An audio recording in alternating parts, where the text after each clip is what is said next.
Defendants who are charged with gross negligence manslaughter are often in a position where they have a duty to make sure that people who are affected by their actions or their omissions are safe. If what they do falls below a certain standard, then they can be charged with gross negligence manslaughter if that breach causes the death of a person. So let's see this in a little scenario.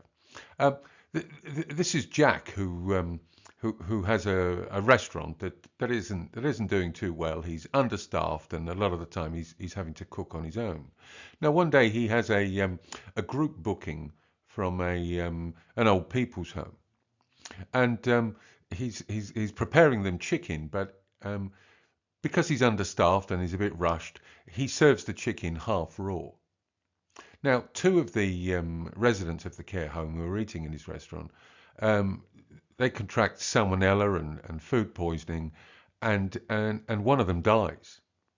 So potentially Jack in this situation could be charged with gross negligence manslaughter. And there are four requirements to the offence. The prosecution must first prove that Jack owed a duty of care to the people who were using his restaurant and eating in his restaurant. And case law tells us that, of course, chefs and people who work in restaurants do owe a duty of care, a legal obligation to keep people safe.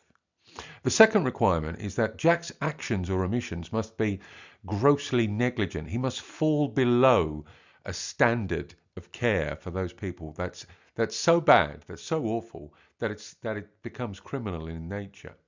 Um, his breach of his duty towards the elderly people who've eaten in his restaurant must also cause their death, and that seems to be the case in the scenario we're looking. And there must be an obvious risk of death. And when it comes to food poisoning and the elderly and the frail, there is an obvious risk of death. So just a quick look at a scenario here gives us an idea of perhaps how gross negligence works in action.